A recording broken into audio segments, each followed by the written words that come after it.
Seja bem-vinda, seja bem-vindo ao Pod Contas, o podcast da Escola Paulista de Contas Públicas, vinculada ao Tribunal de Contas do Estado de São Paulo. Eu sou Patrick Rafael Comparoni, sou servidor da escola, estou com o meu amigo Leandro Dalólio, coordenador do Observatório do Futuro, e hoje nós temos o prazer de receber o retorno do nosso amigo Edmilson Araújo, curador do Memorial do TCESP e historiador.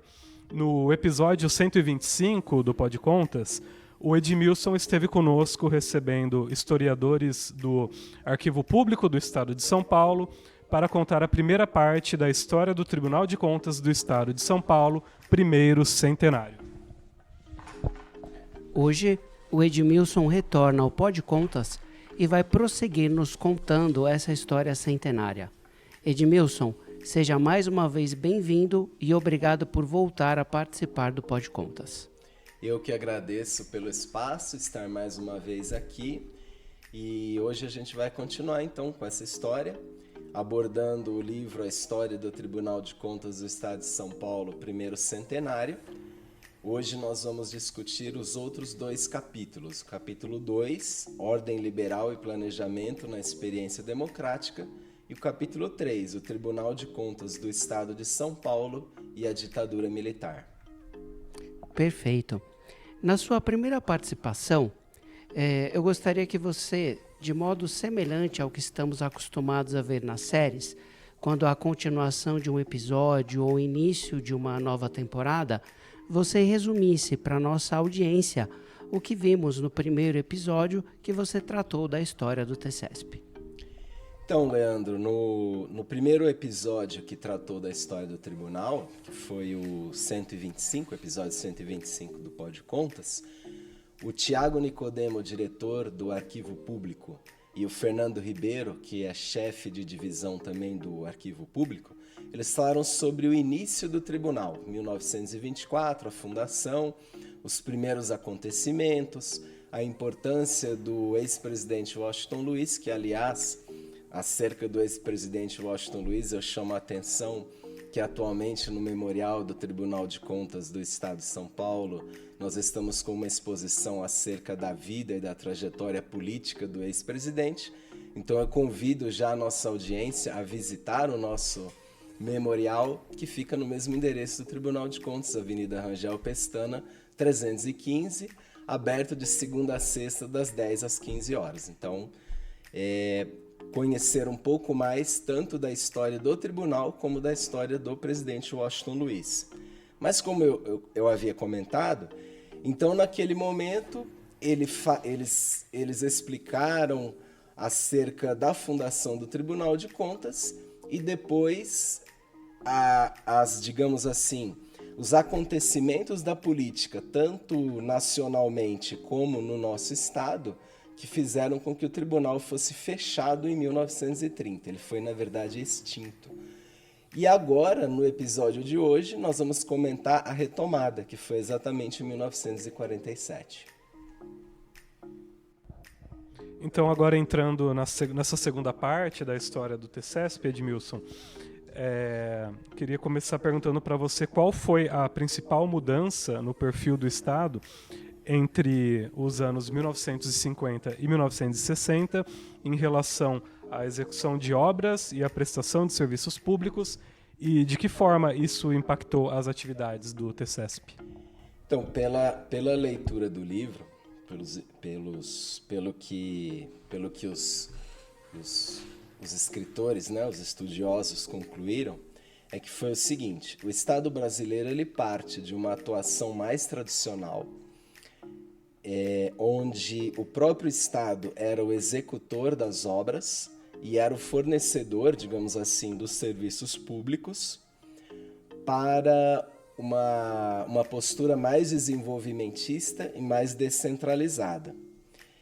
Então, a partir daí, começa a acontecer a busca pela iniciativa privada para, em parceria com o Estado, as obras e os serviços públicos mesmo começassem a ser, então, produzidos de uma outra forma. Então, o Estado passa a ser o indutor das atividades, aquele que provocava também a iniciativa privada para que realizasse junto com o Estado algumas obras e fornecimento de alguns serviços. Isso, obviamente, vai impactar as atividades do Tribunal de Contas, porque antes preocupado apenas com o período de um ano, o período de execução de um orçamento, ele passa também a se preocupar em fiscalizar os contratos que o Estado fazia com a iniciativa privada. É necessário aumentar a quantidade de servidores, é necessário aparelhar e capacitar melhor esses servidores. Enfim, as coisas precisam evoluir um pouco. Perfeito. Como a implantação do planejamento orçamentário de médio e longo prazo, por meio dos orçamentos plurianuais iniciados na década de 1950, alterou a forma de atuação e os desafios enfrentados pelo Tribunal de Contas do Estado de São Paulo? Da mesma forma como antes o Tribunal de Contas precisava se preocupar apenas com um orçamento anual, começa a surgir os primeiros exemplos de planejamento de longo prazo, de médio e longo prazo. Hoje existe na Constituição de 1988, o orçamento plurianual, aliás, o Plano Plurianual de Investimentos, que é uma continuidade, inclusive, da Constituição de 1967, que foi a primeira Constituição da época do regime militar, que já previa um orçamento plurianual de investimentos que abrangia mais de um período anual, digamos, abrangia mais de um exercício. Mas isso já começa já nos anos 50 com o Juscelino Kubitschek, que é o famoso plano de metas, que muita gente já ouviu falar. Então o Juscelino implanta um plano de metas que vai congregar 5 áreas, que eram, na verdade, energia, transportes, alimentação, indústria de base e educação. E ainda havia uma meta-síntese, que essa com certeza foi concluída, que foi a construção de Brasília. Então, para isso, já foi feito um planejamento de longo prazo para dar conta dessas metas e também da construção de Brasília e mudança da capital, que antes ficava no Rio de Janeiro. Mas aqui em São Paulo também, o governador Carvalho Pinto, que governou de 1959 a 1953, e que também foi ministro do Tribunal de Contas, que depois eu vou comentar um pouquinho mais sobre o Carvalho Pinto. O Carvalho Pinto também, aqui em São Paulo, fez uma espécie de plano de metas. Aqui ele se chamava Plano de Ação do Governo do Estado. E esse plano de ação do Governo do Estado, ele tinha basicamente 3, eu vou chamar de metas também. Melhoria das condições do homem, é a primeira, que inclui as áreas de educação, cultura, pesquisa, justiça, segurança, saúde pública e assistência social. Essa era uma delas. A segunda abrangia a questão da infraestrutura, energia, ferrovias, rodovias, pontes e aeroportos. E, finalmente, a terceira, que se referia à expansão agrícola. Então, mais uma vez, é preciso que os servidores e aqueles envolvidos com a fiscalização tenham um outro olhar, porque em vez de fiscalizar um exercício financeiro, eles vão fiscalizar 4, 5 anos de continuidade, porque você não começa a construir uma ponte, um viaduto, ou no caso até, voltando à questão do Juscelino Kubitschek, você não constrói uma cidade em um ano, então precisa de um outro olhar. Muito legal a gente ver já no passado um pouco mais distante, né, Edmilson, em comparação ao nosso período de hoje, o tribunal e a administração pública já passando por essas mudanças de um olhar meramente para um exercício financeiro, mas com uma visão mais programática, mais do planejamento, e como que isso começou a impactar a atuação do Tribunal de Contas já há décadas atrás. Eu gostaria agora que você explicasse para nós a importância da criação da revista Jurisprudência e Instruções, em 1957, e das novas instalações do Tribunal de Contas do Estado de São Paulo, que foram inauguradas em 1963, para a consolidação e autonomia da instituição. Como essas iniciativas contribuíram para a profissionalização e a visibilidade do Tribunal de Contas? É uma pergunta muito boa, muito interessante.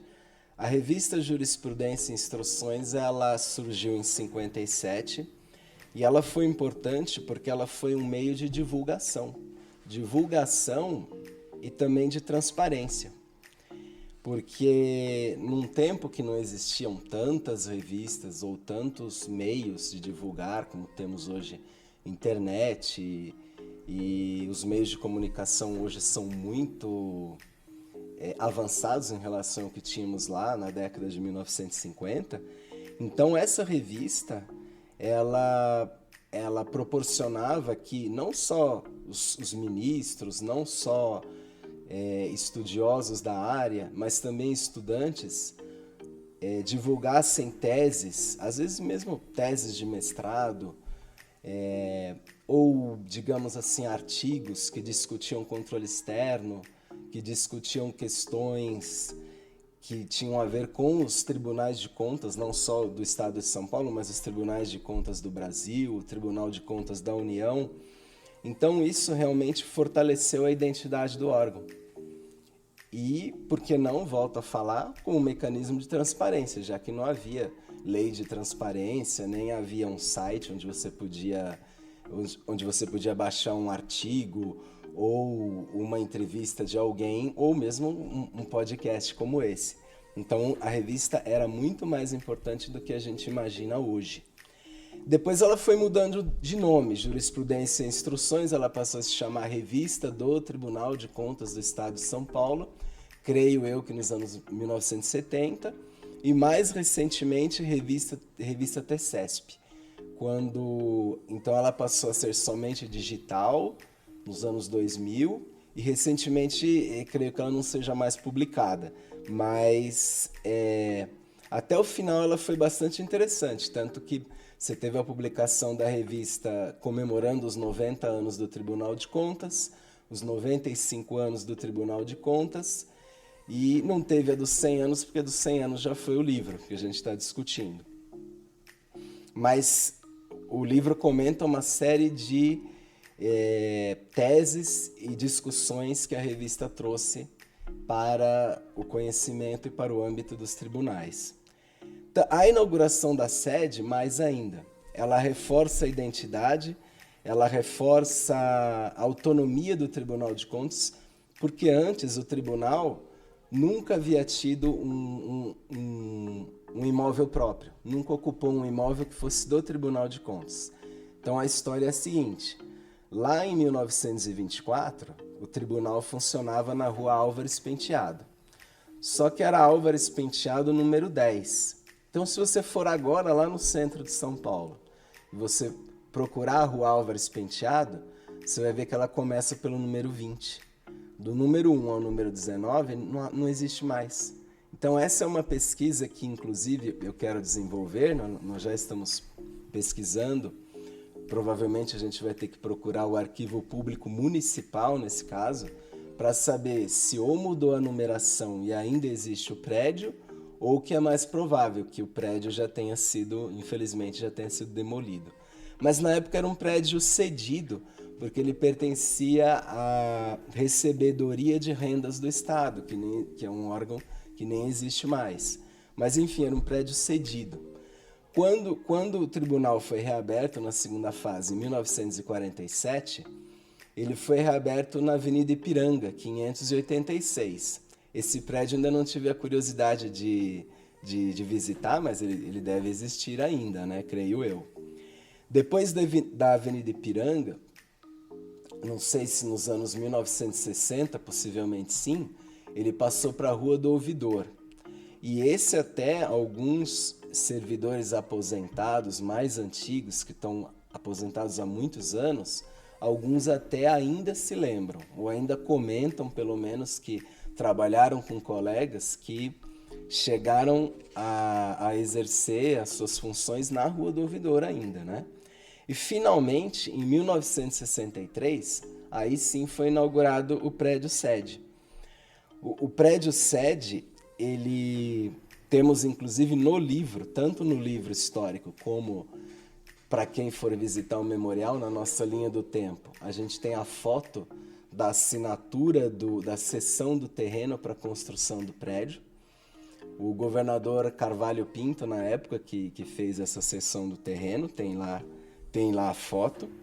Ele começa a ser construído pelo ministro José Romeu Ferraz, vai passar também pelo José de Moura Rezende, ministro José de Moura Rezende, que, aliás, dá nome à nossa biblioteca até hoje. E ele foi inaugurado na presidência de Vicente de Paula Lima.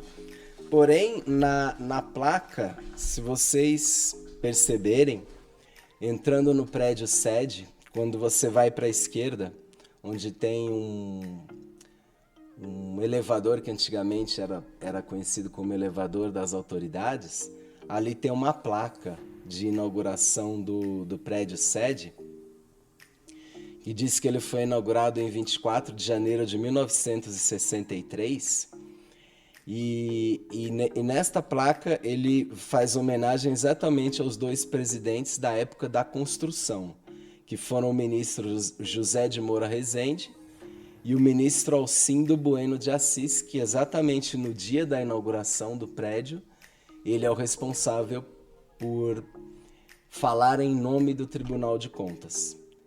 E uma outra curiosidade também dessa placa é que diz assim: governador do estado, ministro Carlos Alberto de Carvalho Pinto.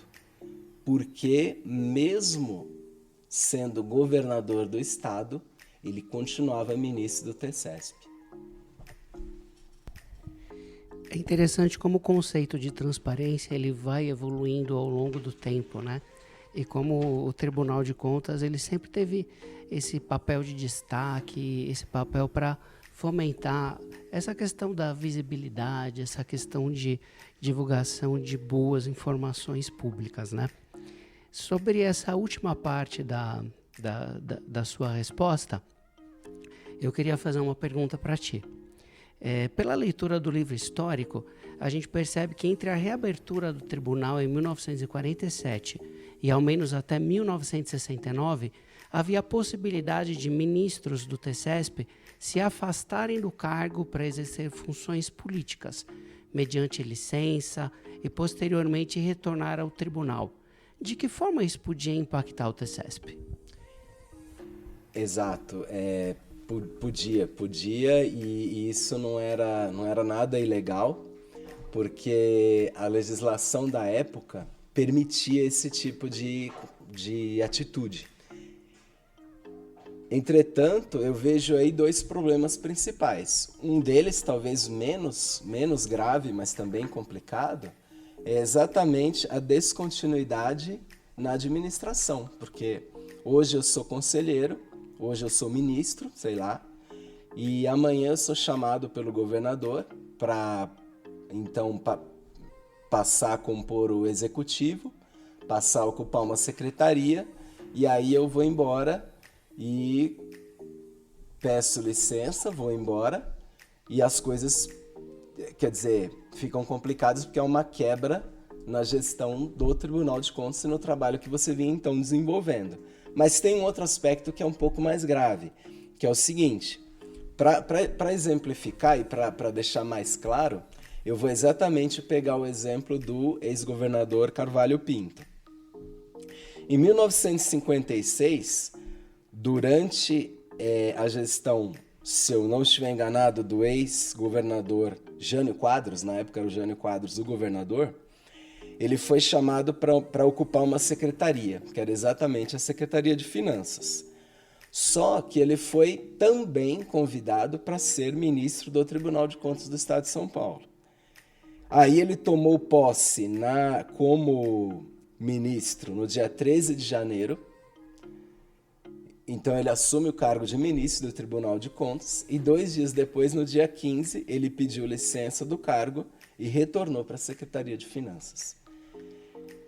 Depois disso, mais à frente, em 1959, em 58 ele foi eleito governador, em 1959 ele assumiu o cargo de governador do estado, onde permaneceu até 1963, e mesmo como governador do estado, ele era ministro do Tribunal de Contas. Depois disso ele foi para outros cargos, ele foi para o governo federal, enfim, que eu saiba ele não retornou mais ao tribunal. Mas você veja o seguinte, o que acontece é até um conflito de interesses, pode ocorrer um conflito de interesses, porque você de repente era da Secretaria de Finanças e aí volta para o Tribunal de Contas para você de repente analisar contas ou um período que você era o próprio secretário de Finanças. Você vai verificar o que acontecia na Secretaria de Finanças no tempo que você mesmo era o secretário. Então, é uma questão bastante complexa. E não aconteceu só com Carvalho Pinto. Eu peguei o exemplo dele porque eu achei bem curioso, que ele tenha ficado 2 dias e já pedido a licença, mas diversos outros casos existiram de ministros que voltaram depois de mandatos, como inclusive deputado estadual, deputados federais, ou que participaram da administração no Poder Executivo e também retornaram para o Tribunal de Contas. Então, isso só acabou em 1969, em decorrência da emenda constitucional. É uma emenda constitucional, mas que praticamente foi uma Constituição nova, tanto federal como estadual. O Estado de São Paulo também elaborou uma nova Constituição em 1969. E essa Constituição, junto a um decreto-lei complementar, também de 1959, 69 em São Paulo, acabou então, desde ali, proibindo em definitivo esse tipo de prática. A gente está falando aí da década de 1960, Edmilson. Eu queria saber qual foi a percepção dos ministros do Tribunal de Contas que exerciam suas funções na época em que aconteceu o golpe de 1964.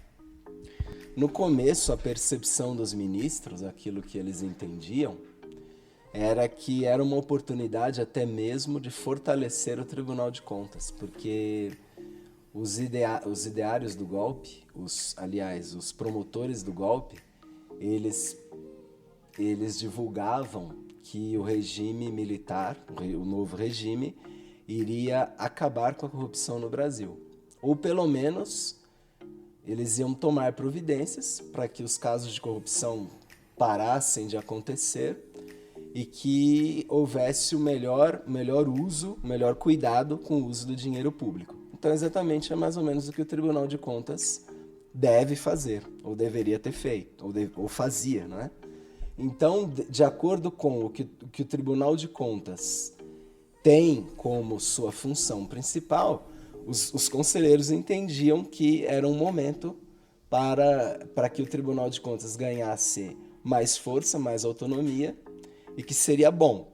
Então, por exemplo, eu destaquei aqui um discurso do ex-conselheiro e ministro José Romeu Ferraz, que ele dizia em tom otimista lá em 1965, quando ele assumiu como presidente, creio que pela primeira vez, do tribunal.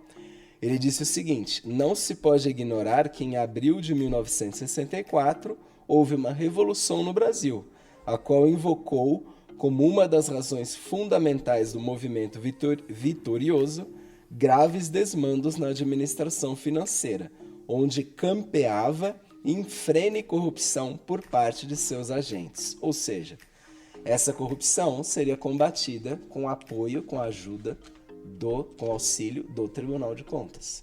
Então isso era uma oportunidade. Mesma coisa, trouxe aqui um outro exemplo, do ex-ministro e depois conselheiro Anhanha Mello, que dizia que a nova face do Tribunal de Contas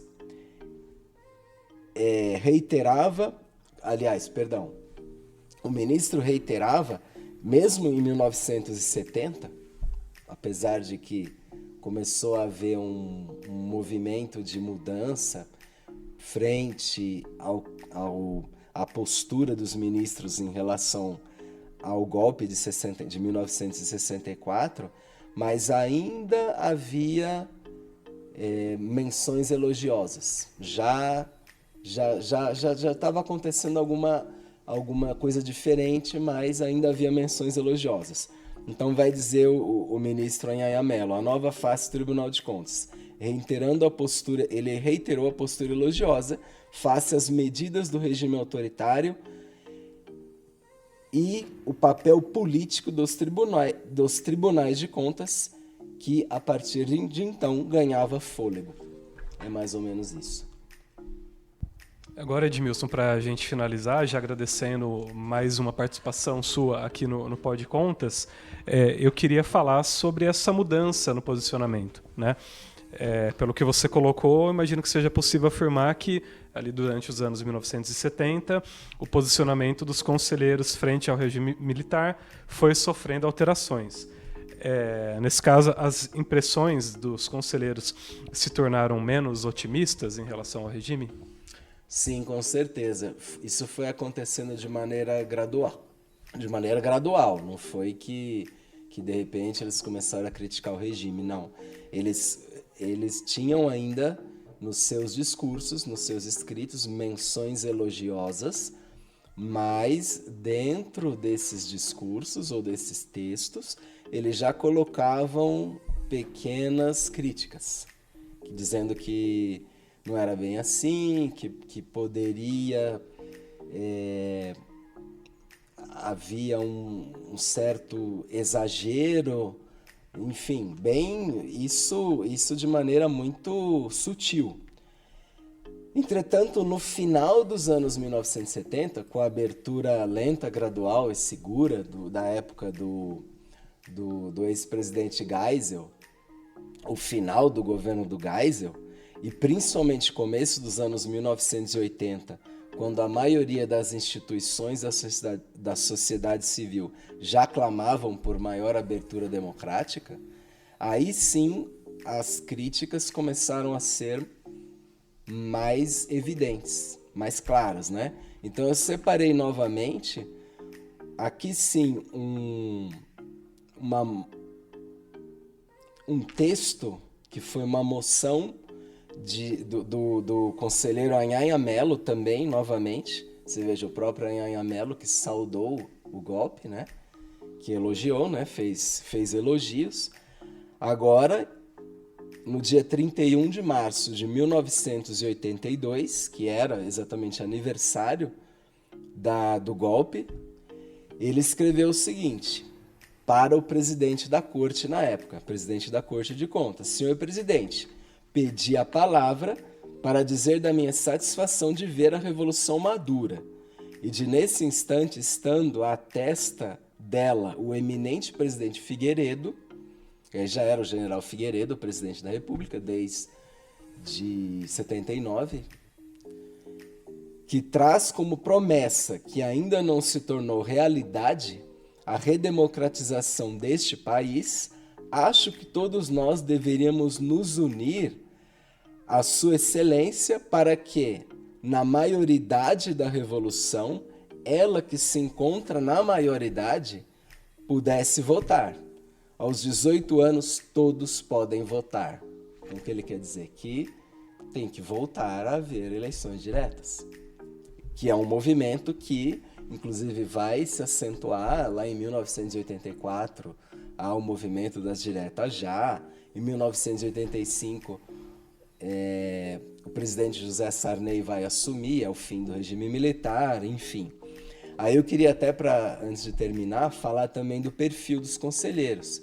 Enquanto lá nos anos 1970, início dos anos 1970, eram escolhidos ministros e conselheiros, aí já conselheiros, né?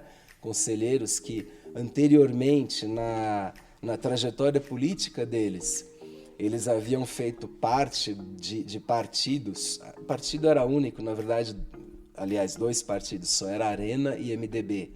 Mas todos pertenciam ao Arena, e todos eles, ou quase todos eles, pertenceram ao Arena, e que era de apoio à ditadura militar. Isso começou a mudar também nos anos 1980. Tanto que o primeiro governador eleito de forma direta, em eleições diretas, depois da quase no momento da redemocratização, que foi o ex-governador Franco Montoro, ele escolhe o conselheiro Paulo de Tarso Santos. Por que eu destaco Paulo de Tarso Santos? Porque a origem dele não foi de um partido que apoiou o regime, ele não foi do Arena que apoiou o regime militar. Ele tinha sido ministro da Educação e Cultura, inclusive, do governo João Goulart, e ele foi exilado político. Ele teve passagem, inclusive, pelo Chile na época do ex-presidente Salvador Allende, que foi também derrubado por um golpe militar. Então, o perfil dos conselheiros também começa a mudar, não só a opinião daqueles que já faziam parte do tribunal, mas o próprio perfil dos novos conselheiros que vieram chegando, começando o Paulo de Tarso, já era um outro perfil. Ao Edmilson e principalmente a você que nos acompanhou em mais um episódio, eu agradeço. E a todos eu peço que continuem acompanhando o Pod Contas e até o próximo episódio.